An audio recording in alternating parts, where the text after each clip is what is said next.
ministers to you, but that ministers to me. My daughter just celebrated a birthday, and no one will ever know the things that I went through pregnant with her. You see, my daughter is the granddaughter of a pastor that I used to sit under. And before I had gotten pregnant with her, I was a powerful woman of God. God was just giving them so much vision and revelation about a little old me. And I would get up every morning at 5 o'clock and I would pray with my pastor's wife. And every day she would call and check on me. And they were just so in tune with what God was doing with me. And then I popped up and I was pregnant with Trinity. And the day that I came out of my own mouth and said I was pregnant, I was everything but the child of God that I was just a couple hours before. Took my name and smeared it on the ground, and I was nothing. And I was pregnant with their grandchild. My whole pregnancy, the devil tried to take her out, and he tried to take me out. And I just stopped going to church, and I remember going to the hospital all the time for just ridiculous stuff. Trinity was the child that was never supposed to be.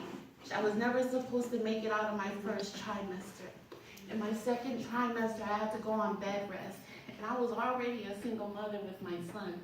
So to go on bed rest for half a day just killed my household. And then in my third trimester, when I got ready to give birth to Trinity, my placenta erupted. And after I pushed her out, there was blood everywhere. But I remember when I was pregnant with her, his promise to me, because my parents had actually told me to get an abortion. And her dad had left me when I was 3 months pregnant. Jesus. Never left a note, never said goodbye, just came home from work one day and he was gone. And the promise God gave me, he said, Tiffany, I will supply all of your needs according to my riches and glory. And so I stayed pregnant and didn't abort her. And I gave birth to her and I took care of her, and I've been taking care of her all by myself with the help of friends and family on just one income. I've been taking care of my family. And it didn't disqualify me. God didn't change his mind about me. He still just keeps on fulfilling every promise. My God, I celebrate Trinity all the time, not because I love her more than my son, but because no one will ever know what I went through pregnant with Trinity. They will never know the nights that I stayed up and I cried. They will never know the names people called me. They will never know the things that was said about me. I don't even know the things that were said about me, but it doesn't matter. Who I am today is who God says I am. Hallelujah. Amen. Amen. Thank you, God. Yes. So when I was informed that I was going to preach today, I said, God, I need a word, and I need a word for a compelling church. And as I studied this word, I could barely get past studying because I would just go into worship and whatnot. And so, but I believe that this is an on-time word. It goes on with everything that everyone has testified about. It goes on with what Pastor has been preaching on. And so if you would stand with me, we'll be coming out of John 11, 1 through 7.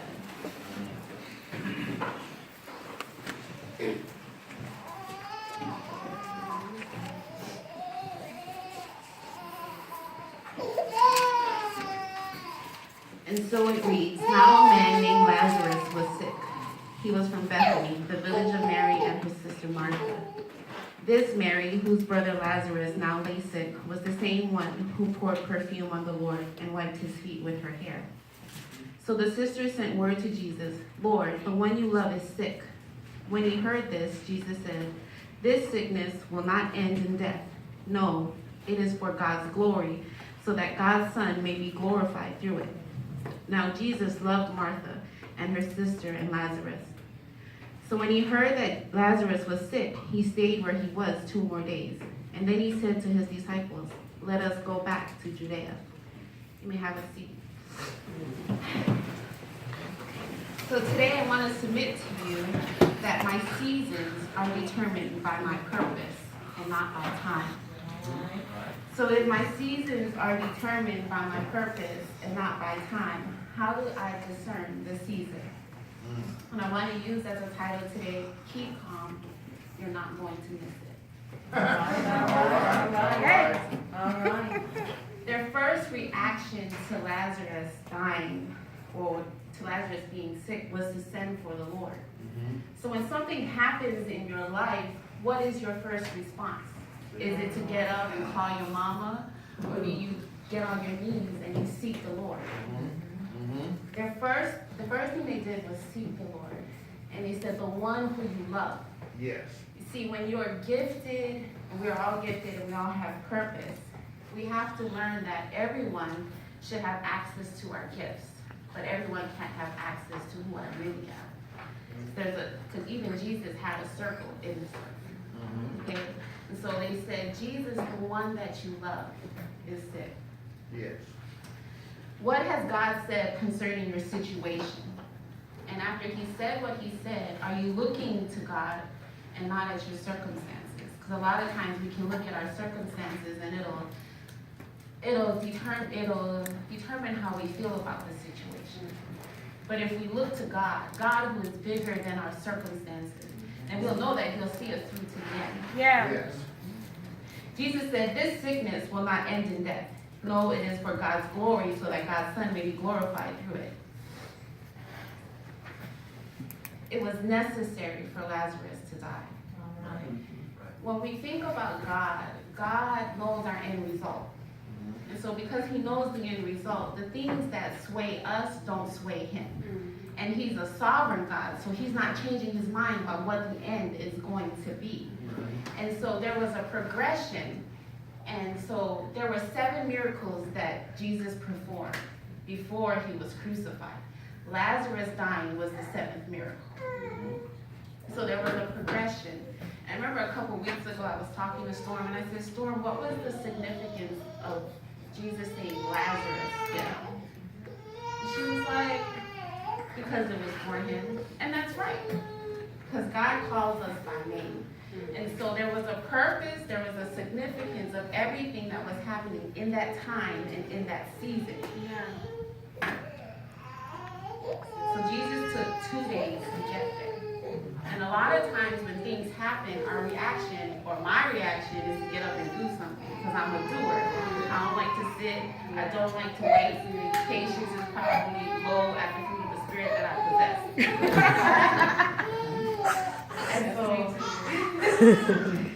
So Jesus waited for 2 days. And even in that, there was purpose.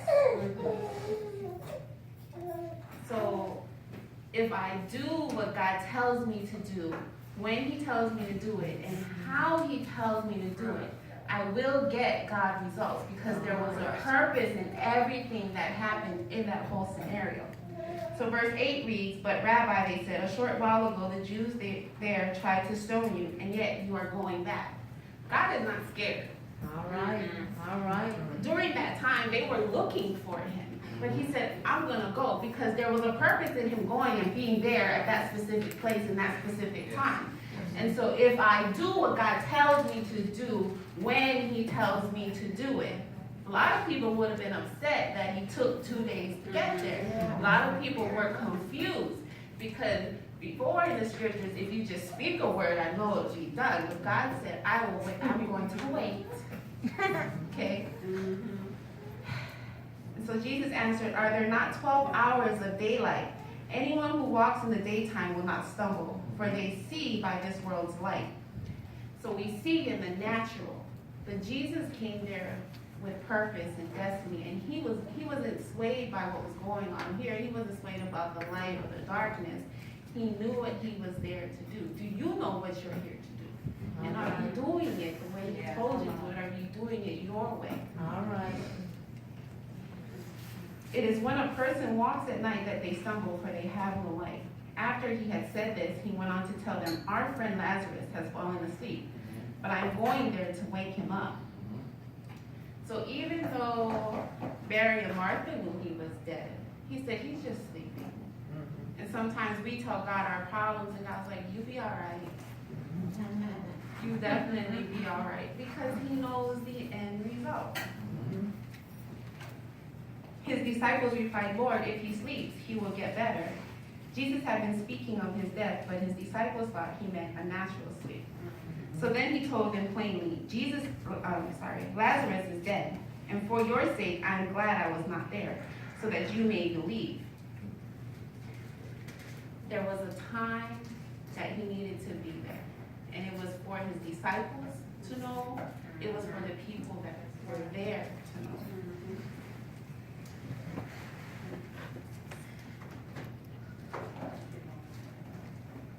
But let us go to him. Then Thomas, also known as Didymus, said to the rest of the disciples, let us also go, that we may die with him. Doubting Thomas. See, in this season, Thomas believed. He knew it was time to go. A couple seasons later, he was doubting Thomas. But in this season, he knew what was up. Okay, sometimes we have faith. Sometimes we don't have faith. Sometimes we have doubts. But we have to go through what we need to go through. And there will always be the right people in our season to help us get through that season. Amen. Then you also have to know that we can't manipulate God into doing what we want to do. Okay? We talk about God all the time. We tell God who he is. God, you're big, you're strong. You are the Alpha and the Omega until we get into a situation. And then God is just, I don't know what God is, but he ain't the God that you was just speaking about. He is seated at the throne. Seated, he ain't getting up. You can say what you want, do what you want.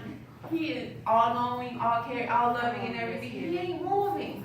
So all the things that we do to try to get his attention, like Charity going under the table right now and going back and forth and being a distraction. I'm gonna preach. God will sit at the throne. He ain't moving. So don't let your bad self. Okay? A lot of times we try to rush God, but God is a God of timing. So if we move too fast and we move too soon, we're going to miss it. So Jesus staying in that place for 2 days should teach us that I ain't gonna get up. I ain't gonna move. I don't care what you say, because I don't want to rush what God has for you. Just like Mary was just saying, in the waiting. In the waiting. Get to know God. Somebody told me once, they said, Tiffany, you have an awesome relationship with God. That's because me and God, we're homeboys. We talk all the time. I sit there and I listen to him and I lavish good words on him and whatnot. It's a relationship. That's right. So if my relationship with God ain't right, my relationship with other people ain't going to be right. Hey. If I can't get that right, I can't teach my children right. If I can't teach my children right, I should not hold this mic in my hand and stand before you today. Okay? We rush. God has a time for everything. Don't end up with Leah when you want Rachel. You're moving too fast. You want to be booed up so bad that you don't even know that the woman who's standing before you ain't your wife and ain't your intended. And so you get bamboozled into another couple of years of work. That was never the intention. That's all right. When you're in your season of waiting, prepare well so that you can receive. That's right. The children of Israel walked around for 40 years when it would have only took, 11 days? Was that right? But that wasn't a part of my sermon, so I gotta ask.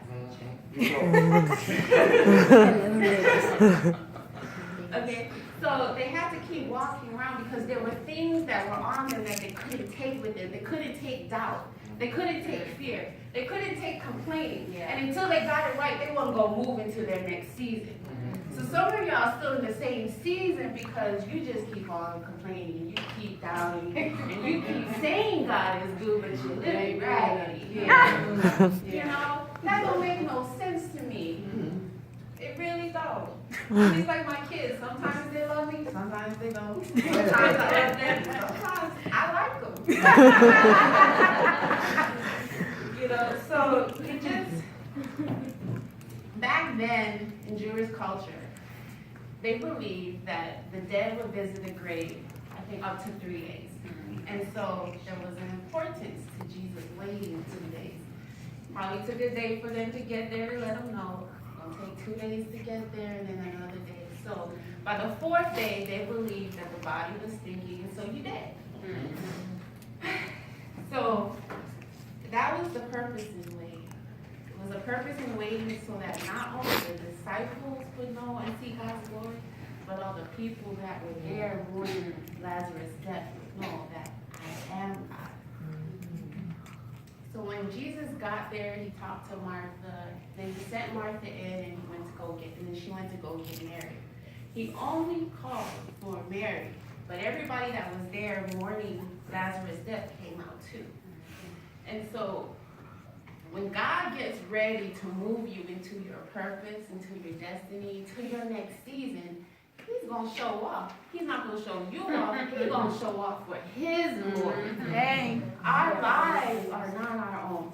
Everything that we are doing is a progression, pushing us into our destinies. And so everybody that's around us, I remember when I was pregnant with Trinity, people were just waiting for, I don't know what they thought, but I kept my baby. I keep my baby. And when they came to get her from me, they took me to court. They wanted this, that, and the other. I stood my ground and I said no. And so people were watching my life, watching how I responded to the situation, and watching what I was going to do. And I wasn't going to do anything that God didn't tell me to do. Amen. And so the people there were spectators. The people there at Jesus' crucifixion were spectators. And every single one of us got spectators. Amen. Watching, waiting for us to slip and fall.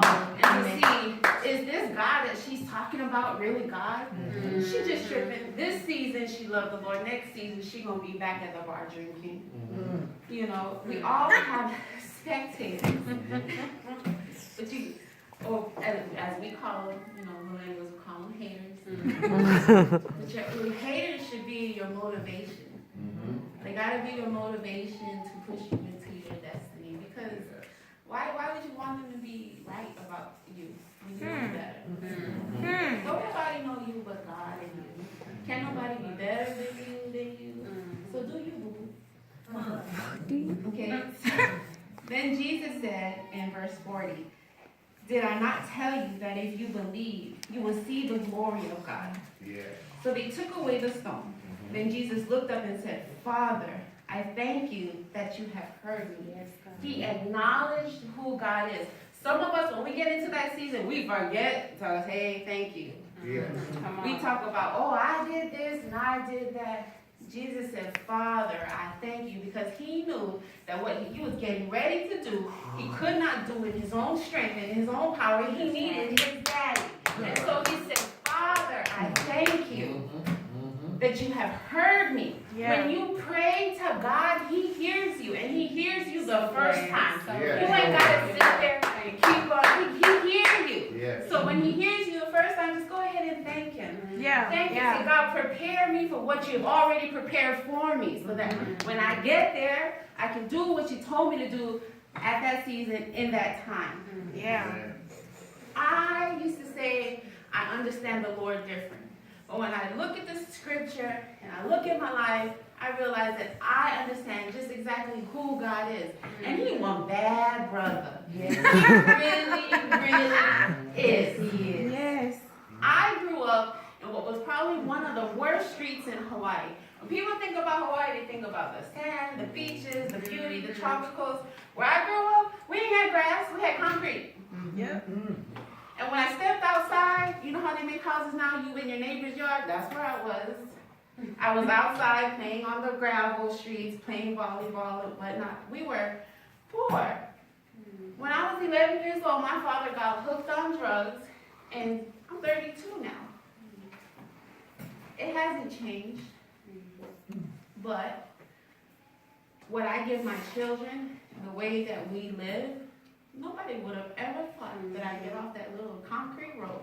Amen. And move out there with the cows and the horses. I didn't think I would move out there with the cows and the horses. I did. But that is what God had for me. Amen. Yes. So regardless of how I grew up, regardless of how I brought my children into this world, I'm still living the life that God has for me. Thank you, Lord. Because I know that he is the author and the finisher of my faith.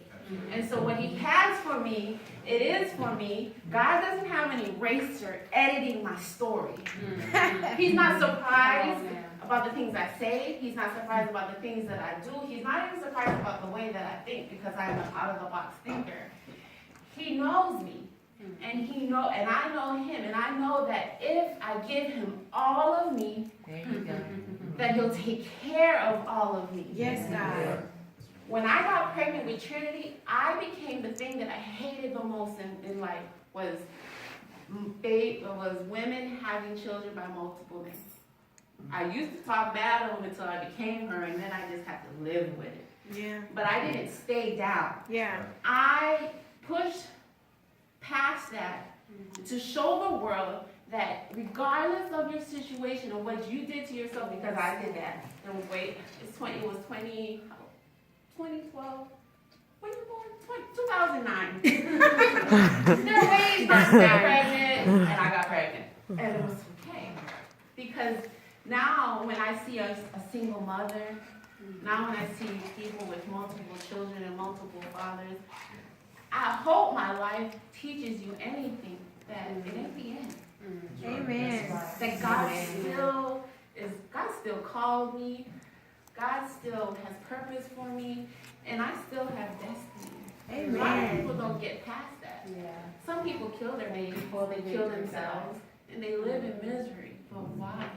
Because if God was good when I wasn't pregnant, he's sure gonna be good when I am pregnant, and he's sure gonna be good when Trinity turns 7. Yes. Amen. Absolutely. So You good. know. Then he said in verse 42, I knew that you always hear me, but I said this for the benefit of the people standing here, that they may believe that you sent me. Yeah. Yeah. Sometimes when things come, you gotta ask, who sent you? You know, because the devil don't show up in red and horns and whatnot. Brother, show up as everything that you want. Yep. You better So say you gotta that. look at it and you gotta say, who sent you? You better say that. It might take time for you to figure it out because you gotta take your rose-colored lenses off. But you gotta ask who sent you. Yeah. Jesus was about to show out so that these people knew that yes, God sent me. Yeah. Sometimes the things that come to irritate us, that come to refine us and whatnot, we want to hurry up and jump ship. You know? Because they said a few times in this passage, you know, Jesus wept and whatnot. Those are the sometimes irritation comes, Yeah. but you gotta let the irritation come to help move you and not keep you down. Jesus kept moving. No matter what was going on, he was focused, like Sister Deetra said, she was focused on Jesus. So there was a season of seeking, there was a season of waiting, and now there's a season of acting. Because you don't do all of this just to sit down. All right. You don't do all of this just for yourself. You do all of this so that God can get the glory. How is God going to get the glory out of your life? Is he going to get the glory out of your life by you sitting there flicking channels and watching TV? Is he going to get the glory out of your life by you saying, woe is me? He's going to get the glory out of your life when you dust yourself off and you say, you know what? I can do this. Through God, all things are possible. We talk about it, we sing about it, we halfway tell people about it. But do you believe in the God that you sing about? Do you believe in the God that you talk about? Because if you don't believe it, they ain't going to believe it. Come on, man. If you know who God is, and I tell you who God is, and they go and tell, we are doing what God called us to do. He said, on my rock, I will build this church.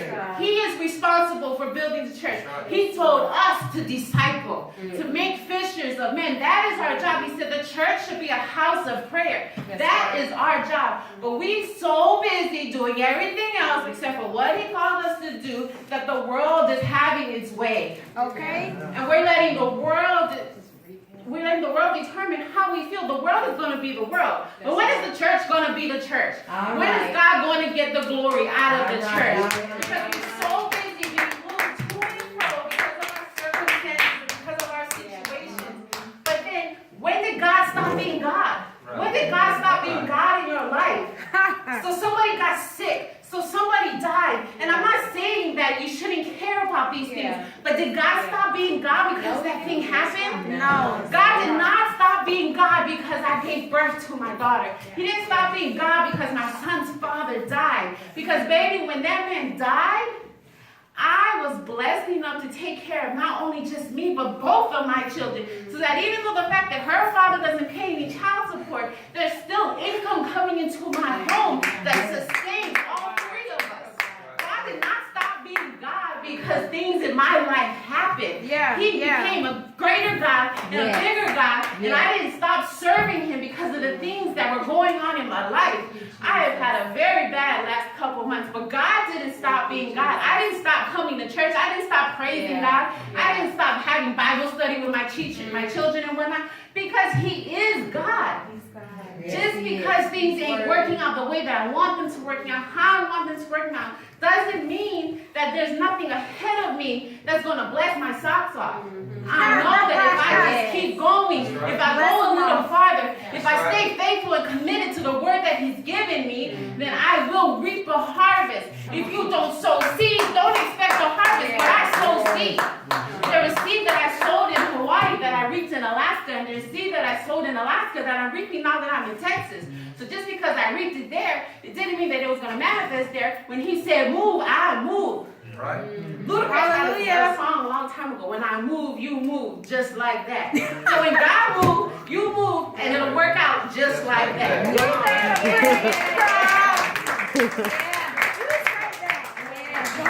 Jesus was there to do a job, and he did not allow anyone to distract him from what was going on. Things that go on in our life, they're just distractions. Yes, God. That's all it is. The children last week cutting up distractions. You know, as I read on in John 11:46, it said, therefore many of the Jews who had come to visit Mary and had seen what Jesus did believed in him. But some of them went to the Pharisees and told them that what Jesus had done. Then the chief priests and the Pharisees called a meeting on the Sanhedrin. What are we accomplishing, they asked. Here is the man performing many signs. If we let him go on like this, everyone will believe in him. And then the Romans will come and take away both our temple and our nation. He will use the foolish things of the world to confound the wise. That's right. They were looking at him, it's like, if we keep letting him go, the people are going to believe. Yeah, yeah. So if you keep going, yeah, you're going to get attacked more and whatnot. But never in this whole chapter did they acknowledge the devil. Sometimes we give the devil too much credit. Okay. He's the devil this and the devil that. He there because you keep calling his name. Stop. Okay. Say Jesus. Jesus. When I can't say nothing else, I say Jesus. Yes. I remember being pregnant with Trinity, and I felt like something was on me, and I couldn't breathe, and it was literally trying to take the both of us out. And all I could say was Jesus.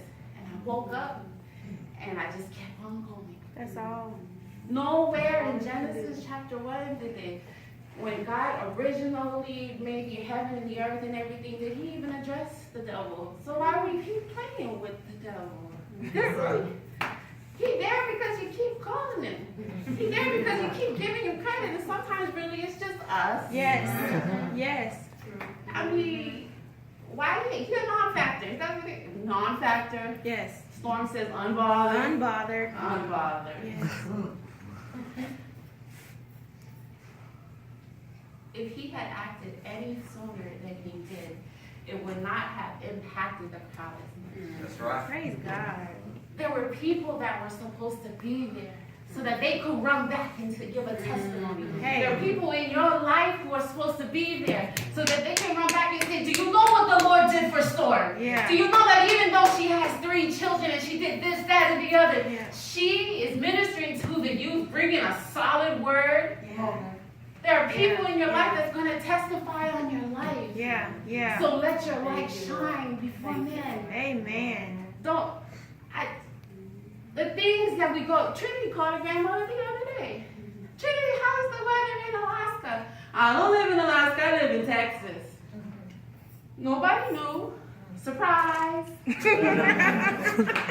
don't just live in Texas. We just built our own house from the bottom up. Single mother, 2 kids. Praise Built God. a brand new house in a new community. And sometimes I try to sell that house. I've been trying to sell that house since I bought it. Every time I gotta go out there and cut the grass, I'm like, oh Lord Jesus, it's yours. So I'm like, Lord, you gave me this house that came with this grass. Now I need you to teach me how to mow the grass. It's looking rough, but it's okay. Come on, we gonna get it together. There are people that we try to put out our lives that's supposed to be there. That's why they won't go away. It's okay. They gonna know. They gonna know that God is God. I remember we went to Tasha Cobb's a couple weeks ago, and I was in worship, and the Lord said, Tiffany, I know it feels like your life has been rocked, but if you remain faithful to me, I'm going to elevate you. And when I elevate you, they're going to know that I am your God. It wasn't for me. The things that I have, if you let me tell you, I don't want it. But because I don't want it, the Lord knows that I'm going to take care of it. He can trust me with it. Can he trust you with it? Because you're not going to move into your next season until he knows that you're committed to him and not the thing that you want so bad. Amen. Amen. Well said. You want it so bad that you end up with Leah instead of Rachel. Now you got two wives, two headaches, your period is late, and it all could have been avoided if you just took your time. You gonna know who's there and who's not. Yeah. And so everything has its appointed time. If Saul was never on the road to Damascus, if this, that, and the other didn't happen, how would God is a keeper of time. And sometimes we think, I'm just talking about me. I'm 32 years old. I got a house, I got kids, I got this mommy vehicle. Where my husband at, Lord? I'm not worried about cutting the grass when there should be a man out there mowing the lawn, taking the trash out. Thank you, Clinton. You know, I mean, everything has its appointed time. Yeah. I remember at the end of last year, somebody prophesied to me, it's like, your miracle is coming. I was like, hallelujah. 6 weeks later, it still didn't come. Somebody else prophesied, it's like, until your yes is bigger, you'll never receive your miracle. Okay.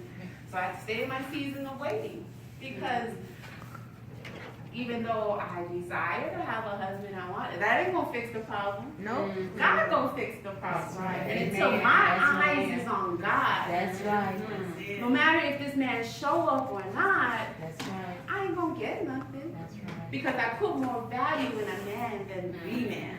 Hey. Come on. Okay? And so we get so, life happens. Just because you're saved don't mean nothing's gonna happen. Come on. But you have a comforter. You have help. You have the word. The word. He says to study to show yourself approved. The problem with Christians today is that they wait till